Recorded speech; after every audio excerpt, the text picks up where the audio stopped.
मदरसों के अंदर आधुनिकरण हो, वहाँ कंप्यूटर लगे, वहाँ हिंदी, इंग्लिश, गणित, विज्ञान भी पढ़ाई जाए सकता है। कुरान पढ़कर व्यक्ति एक अच्छा इंसान तो बन सकता है। आईएएस, आईपीएस, डॉक्टर, इंजीनियर अगर बनना है तो उसको हिंदी, इंग्लिश, गणित, विज्ञान भी पढ़ना पड़ेगा। मुहर्रम का त्यौहार आ रहा है। उत्तर प्रदेश डीजी की तरफ से एक गाइडलाइन जारी की गई और उसमें जिस तरह से मसौदा बनाया गया, जिस तरह से उसका जो सारांश लिखा गया, उसको लेकर शिया समुदाय और सुन्नी समुदाय दोनों में विरोध हुआ। क्या वो मसौदा जानबूझ के इख्तिलाफ पैदा करने बोला गया? अब छोड़िए, आप क्या कहना चाहेंगे? जानबूझ के किया गया? नहीं, ऐसा कुछ नहीं है। बाद में बात आपने पढ़ा सर उसको? नहीं, मैंने पढ़ा नहीं है, मेरी जानकारी। आपका न्यूज वाला में मैं हूं सलमान शफीक। आज हमारे साथ बात करने के लिए अल्पसंख्यक आयोग के अध्यक्ष अशफाक सैफी जी मौजूद, इनसे बात करेंगे। अध्यक्ष जी, अल्पसंख्यक आयोग के जो आप अध्यक्ष बनाए गए, अब आगे किस तरह से आप आगे योजनाएं पहुंचाएंगे सरकार तक? देखिए, माननीय उत्तर प्रदेश के मुख्यमंत्री श्री योगी आदित्यनाथ जी ने मुझे आयोग का अध्यक्ष बनाया है और उनकी अपेक्षा है कि इस देश का जो मुसलमान है, अल्पसंख्यक समाज में 6 बिरादरियां आती हैं, उन सबको लेकर साथ चलना है। सबका साथ, सबका विकास, सबके विश्वास के नारे के साथ हम आगे बढ़ रहे हैं। और जो केंद्र सरकार और प्रदेश सरकार द्वारा अनेक योजनाएं हैं जो उनके कल्याण के लिए चलाई जा रही हैं, उनके विकास के लिए चलाई जा रही हैं, वो योजनाएं उन तक पहुंच भी रही हैं और कुछ योजनाएं उन तक जो नहीं पहुंच पा रही हैं वो समाज के अंतिम व्यक्ति तक पहुंचे, ये हम लोगों का प्रयास है। देखिए, एक चीज़ पूछना चाहेंगे कि ऐसे कुछ योजनाएं हैं, क्योंकि लैक ऑफ नॉलेज रहता है, खासकर माइनॉरिटीज मुसलमानों को लेकर बहुत सारी योजनाएं आती लेकिन उन तक पहुंच नहीं पाती हैं। तो हमारे चैनल के माध्यम से आप बताएं ऐसी कुछ योजना जो खासकर अल्पसंख्यक के लिए हो।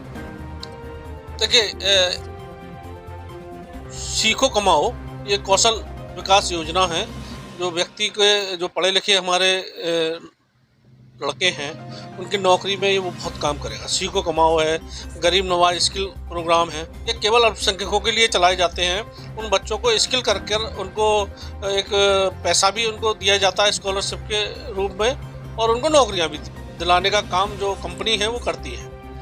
इसी प्रकार से आपकी गरीब नवाज योजना है, उस्ताद योजना है, हुनर हाट है। हुनर हाट के माध्यम से जो अल्पसंख्यक वर्ग है, लकड़ी का, लोहे का काम करते हैं, कपड़े का काम करते हैं, ऐसे अन्य पत्थर का काम करते हैं। पत्थर को तराश कर एक मूर्ति बनाते हैं, जो मूर्ति मंदिर में बनती है, वो भी काम एक अल्पसंख्यक वर्ग के लोग ही करते हैं। हुनर की बात हो गई, लेकिन अगर करें एजुकेशन को लेकर तो खासकर उत्तर प्रदेश सरकार और केंद्र सरकार अल्पसंख्यकों के लिए शिक्षा को लेकर क्या योजनाएं चला रही हैं? देखिए, मदरसों के आधुनिकीकरण के लिए लगातार हमारी सरकार काम कर रही है और हमारा नेतृत्व भी एक हाथ में कुरान, दूसरे हाथ में कंप्यूटर की बात करता है, और वो काम लगातार मदरसों में हो रहा है। कुछ मदरसे ऐसे हैं जहां पर केवल दीनी तालीम ही पढ़ाई जाती है। ऐसे मदरसों के अंदर आधुनिकीकरण हो, वहाँ कंप्यूटर लगे, वहाँ हिंदी, इंग्लिश, गणित, विज्ञान भी पढ़ाई जाए, क्योंकि दीनी तालीम लेकर व्यक्ति एक अच्छा इंसान तो बन सकता है, कुरान पढ़कर व्यक्ति एक अच्छा इंसान तो बन सकता है, परंतु आईएएस, आईपीएस, डॉक्टर, इंजीनियर अगर बनना है तो उसको हिंदी, इंग्लिश, गणित, विज्ञान भी पढ़ना पड़ेगा। इसलिए हमारी कोशिश। अध्यक्ष जी, एक चीज़ और है, अभी माननीय मुख्यमंत्री उत्तर प्रदेश का बयान आया कि अब अल्पसंख्यक के जो मदरसे हैं वहाँ से पढ़े हुए बच्चे सेना में भर्ती कर सकेंगे। थोड़ा सा बताएं विस्तार में। देखिए, ऐसा है कि अभी तक जो मदरसा बोर्ड द्वारा जो डिग्री मदरसों के बच्चों को दी जाती थी, उस पर केवल मदरसों में पढ़ने वाला जो डिग्री लेकर जाता था वो केवल कुछ ही जगहों पर उसको मान्यता दी जाती थी।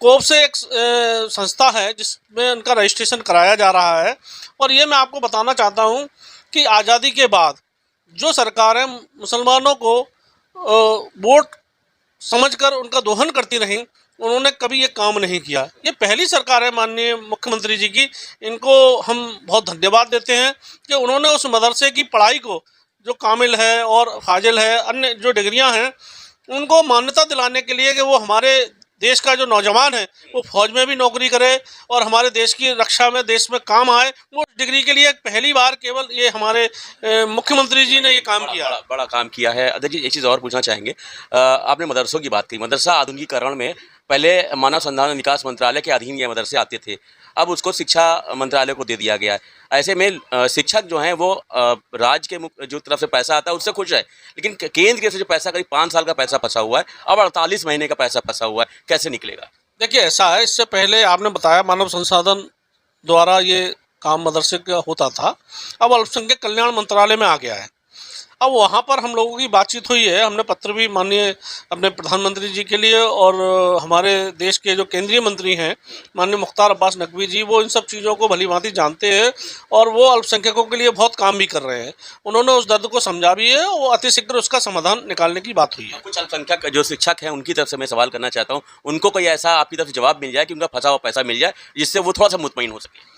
देखिए, ये निश्चित मान लीजिए, ये सरकार सबके साथ न्याय करेगी, तुष्टीकरण किसी का नहीं होगा। जो उनका पैसा है उनको निश्चित मान लीजिए मिलेगा। मिलेगा। एक सवाल आखिरी हमारा ये है, मुहर्रम का त्यौहार आ रहा है, उत्तर प्रदेश डीजी की तरफ से एक गाइडलाइन जारी की गई और उसमें जिस तरह से मसौदा बनाया गया, जिस तरह से उसका जो सारांश लिखा गया, उसको लेकर शिया समुदाय और सुन्नी समुदाय दोनों में विरोध हुआ। क्या वो मसौदा जानबूझ के इख्तिलाफ पैदा करने को बोला गया? देखिए, ऐसा है, कोविड-19 का पालन करते हुए हमें मुहर्रम का त्योहार जो मुहर्रम है वो मनाना चाहिए। कोविड-19 का पालन सबको करना चाहिए। हाँ, लेकिन उसमें कहीं ना कहीं बवाल चल रहा है इसको लेकर। मैं अब छोड़िए आप। क्या कहना चाहेंगे, जानबूझ के किया गया? नहीं नहीं, ऐसा कुछ नहीं है, बाद में बात आपने पढ़ा सर उसको? नहीं, मैंने पढ़ा नहीं है, मेरी जानकारी में नहीं है। चलिए, बहुत बहुत शुक्रिया। ये थे अल्पसंख्यक आयोग के प्रदेश अध्यक्ष अशफाक शफी जी, जिन्होंने बड़ी बेबाकी से न्यूज़ वाला से बात करते हुए बताया है कि जब से ये बने हैं उत्तर प्रदेश के अध्यक्ष, तब से माइनॉरिटीज़ को जोड़ने का काम, साथ ही साथ उनके योजनाओं को और घर घर पहुंचाने का काम लगातार किया जा रहा है और इन्होंने बड़ा लगातार भरोसा जताया है अल्पसंख्यक के जितने भी शिक्षक हैं कि उनका कोई भी रुका हुआ पैसा नहीं रुकेगा, उन तक ज़रूर पहुँचेगा। लक्ष्य निगम के साथ सलमान शफीक, न्यूज़ वाला कानपुर।